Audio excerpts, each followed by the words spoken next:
반갑습니다. 트래블 듀토입니다. 오늘은 세부 여행 갈 때 꼭 알아야 할 12가지를 알려드리도록 하겠습니다. 출발! 요즘 또 해외여행으로 세부 여행 가시는 분들이 참 많은 것 같더라고요. 그래서 제가 가면서 준비했던 것들 차근차근 알려드리도록 하겠습니다. 첫 번째는 이트래블입니다. 이트래블은 필리핀의 전자입국 신고서입니다. 다른 나라들도 최근에 전자입국 신고서로 많이 바뀌는 추세인데요. 필리핀 여행 가기 전에 이 입국 신고서를 꼭 작성하고 가셔야 합니다. 이 이트래블의 특징은 72시간 전에 작성을 할 수가 있는데요. 72시간이면 3일 전인가?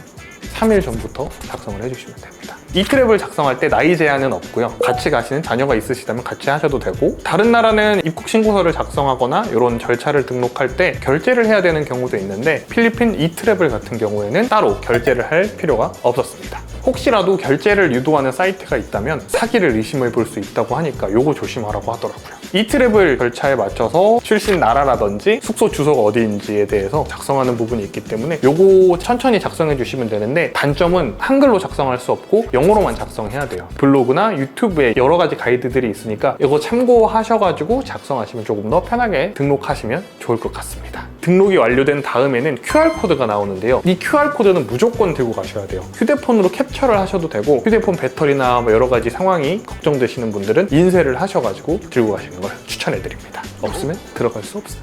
두 번째는 0.5박입니다. 다른 동남아 나라도 그렇겠지만 필리핀에 우리나라 국적기인 제주항공이나 진에어 같은 비행기로 도착했을 때 새벽 시간에 도착하게 되거든요. 제가 도착했을 때는 한 12시나 1시쯤이었던 것 같아요.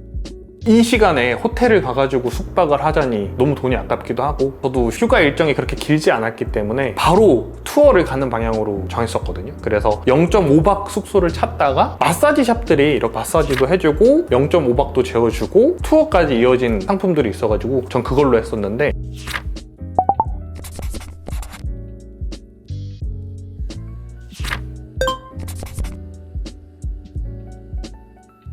이 마사지는 동남아 가면 흔히 받는 그런 마사지 샵이에요. 여기서 투어 출발하기 전이나 아니면은 공항에서 복귀하기 전날 밤에 잠깐 주무시는 것도 괜찮을 것 같아서 소개해드립니다. 세 번째는 환전입니다. 요즘 저도 해외여행 가면서 환전에 대해서 어떻게 할지 되게 고민을 많이 하는데요. 필리핀도 역시나 달러를 먼저 바꿔가시면은 많은 부분에서 편하게 투어하는 내내 이용하실 수 있을 것 같아요. 100달러짜리 큰 화폐로 들고 가야 환율이 조금 더 좋게 나오거든요. 돈을 굳이 쪼개서 가시기보다는 처음에 들고 갈 때는 환전 목적이라면 100달러짜리 큰 돈으로 들고 가시는 것도 추천해드릴 것 같아요. 그리고 요즘 트래블 카드가 너무 잘 나와 있기 때문에 ATM기에서 출금을 하면 조금 더 우대된 금리로 돈을 인출할 수가 있어요. 수수료가 없는 ATM기들도 각 트래블 카드마다 다르긴 하지만 대부분 공항에서 한국인들이 줄 서 있는 거 보면은 그거 따라가면 되더라고요.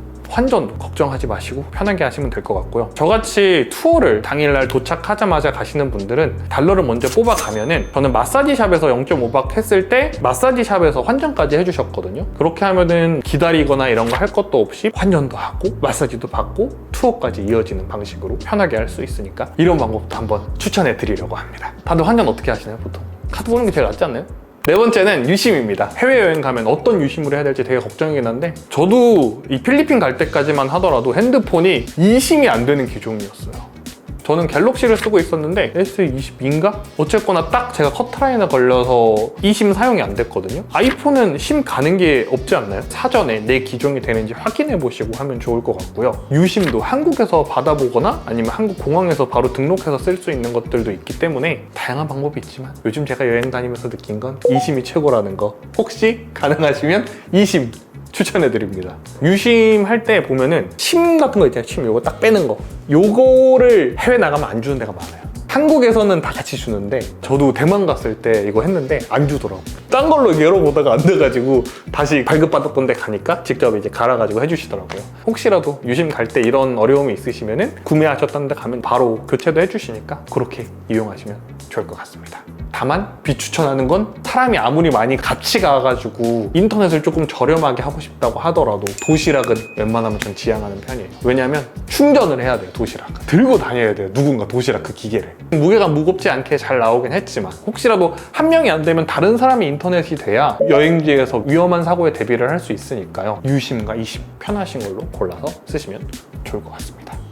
이심 따봉. 5번째는 날씨입니다. 제가 동남아 여행 갈 때마다 항상 느끼는 거지만 저는 약간 재난 유튜버의 성격을 띠고 있다고 느끼는 게 항상 우기에 가거든요. 투어를 하려고 그러면 비가 와. 심각해요. 그래도 세부 갈 때는 비가 안 왔어요. 우기였는데도 불구하고. 세부의 우기는 6월부터 10월까지가 우기고요. 거의 한국의 여름 시즌이랑 비슷하죠. 한국이 약간 겨울 시즌에 여름 나라 가면 항공권이 비싸다고 하잖아요. 건기가 12월부터 5월까지예요. 그래서 이때 여행을 가시는 게 가장 베스트한 일정이 될 것 같고요. 그만큼 항공권도 높아지니까 요것만 참고해 주시면 될 것 같아요.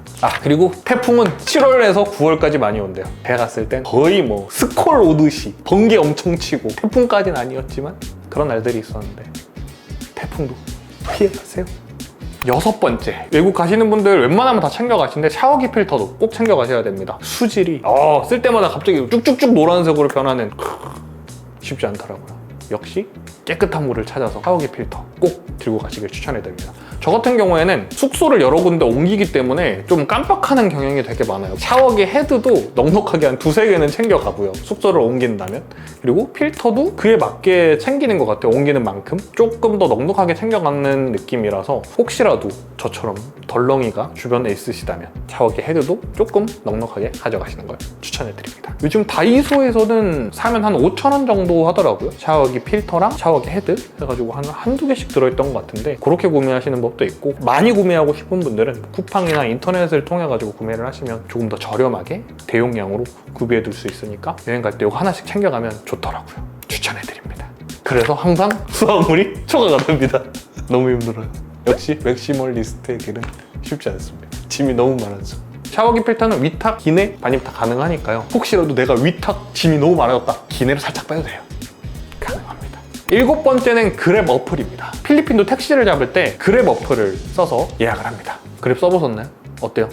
그랩이 되는 나라가 꽤 많았던 것 같아요. 거의 동남아는 다 그랩 아니었나요? 맞죠? 저도 아마 필리핀 갈 때 처음 깔아봤는데, 그랩 어플에서 2가지가 있거든요. 그랩카랑 그랩 택시가 있어요. 그랩카는 정찰제로 운영이 되고 있어서 우리가 흔히 아는 카카오 택시처럼 이용을 할 수가 있고요. 근데 지역에 따라서 혹은 시간에 따라서 안 올 때가 있어요. 저도 세부에서 한번 그랩카 불러봤는데 안 오더라고요, 저희 호텔에.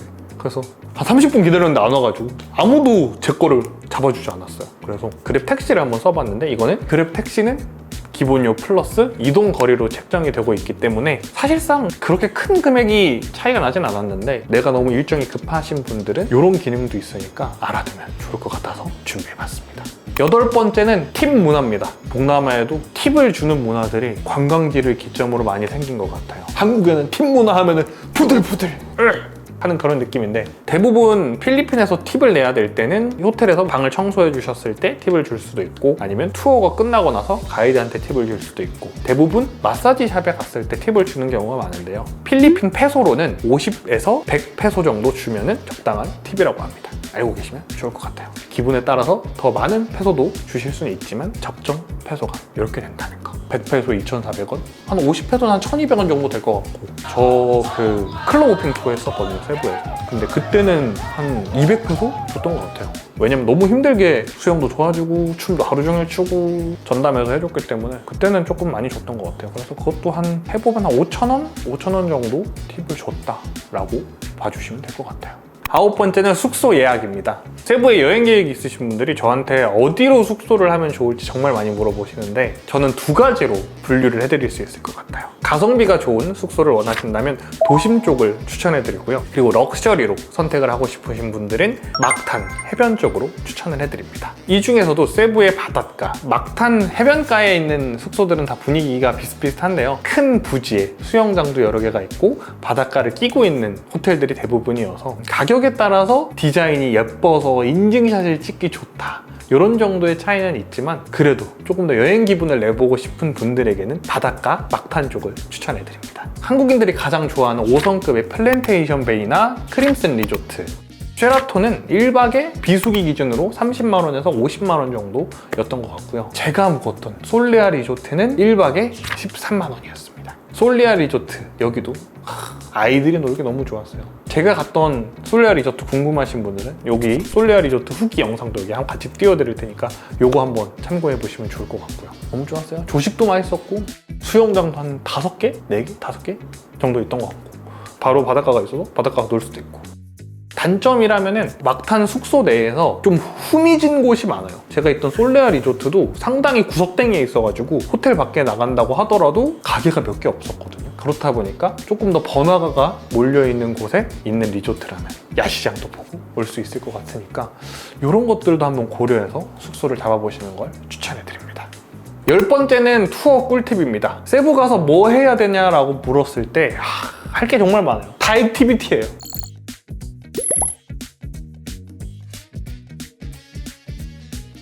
그래서 너무 재밌게 놀고 왔는데 가장 대표적인 세부의 투어라고 한다면 오슬로 고래상어 투어가 있습니다.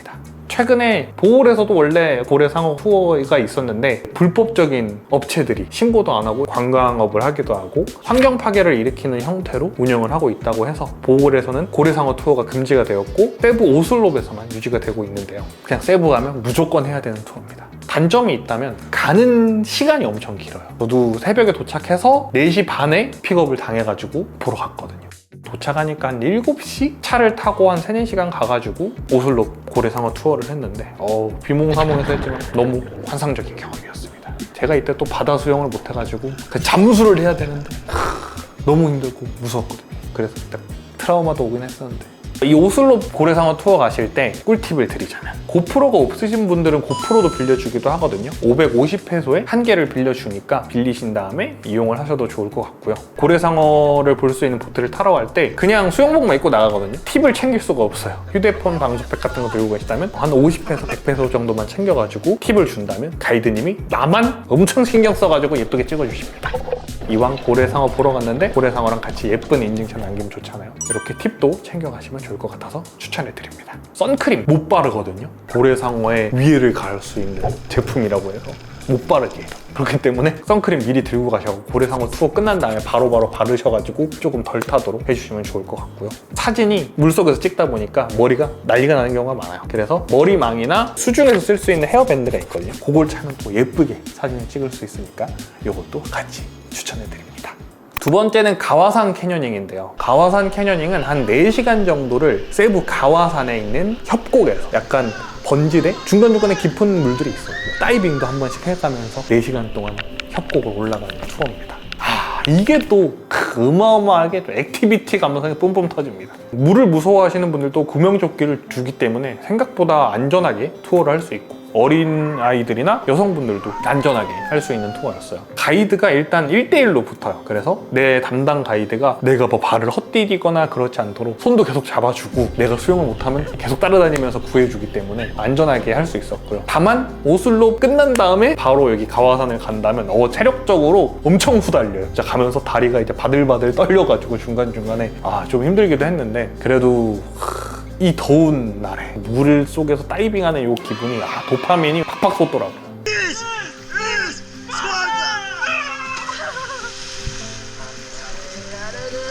이 가와산 캐녀닝을 가시면 3m, 5m, 8m, 10m로 해가지고 다이빙 할 수 있는 게 점차적으로 높아져요. 그리고 스윙할 수 있는 타잔처럼 밧줄을 타고 갈 수 있는 스팟도 있으니까 정말 지루할 틈 없이 즐길 수 있는 투어라서 추천해드립니다. 세 번째는 호핑 투어가 있는데요. 바닷가에서 배를 타고 가면서 스노클링도 할 수 있고 스쿠버 다이빙 체험도 할 수 있고 세부 막탄섬에서 갈 수 있는 근처 스노클링 포인트에 가서 물고기도 보고 즐길 수 있는 투어입니다. 한국에서 정말 유명했던 옥태견 있는 곳이 클럽 세부 호핑인데 옥태견 닮은 분이 이제 세부에서 I love 세부 뭐 이러면서 하는 게 있거든요. 그리고 한국 노래도 쳐주고 같이 노래하면서 신나는 음악 듣다가 수영하고 또 나와서 춤추고 노래하고 술 먹다가 또 들어가서 놀고 하는 그런 투어예요. 생각보다 체력이 많이 힘들긴 했는데 한 번쯤 갈만한 투어였습니다. 저는 혼자 그 투어에 참석을 했었는데 혼자 가도 무리 없이 즐길 수 있을 만큼 잘 케어해 주시니까 이것도 한번 추천해드립니다.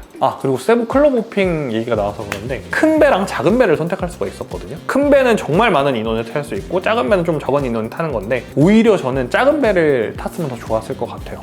술도 먹고 재밌게 놀긴 했는데 사람이 너무 많다 보니까 다 같이 논다기보다는 그냥 각자 알아서 자기 팀끼리 논다라는 분위기가 강해서 클럽 호핑 투어는 한 조금 더 인원이 적은 투어를 선택할 수 있다면 그것도 한번 추천해드리고자 합니다. 네 번째는 도심에 있는 세부시티 투어가 있어요. 도심 투어가 있는데 여러 가지 사원이나 좀 고지되어 있는 예쁜 건축물들, 예쁜 구조물들이 있는 곳에 가서 구경도 할 수 있고, 그다음에 역사적인 장소나 성당에 들리셔가지고 구경할 수 있는 투어가 있는데, 이렇게 해가지고 물놀이가 싫으신 분들은 이렇게 도심 투어도 해보시는 방법도 있으니까 함께 소개해드립니다. 저는 요건 안 갔어요. 물놀이가 좋았거든요.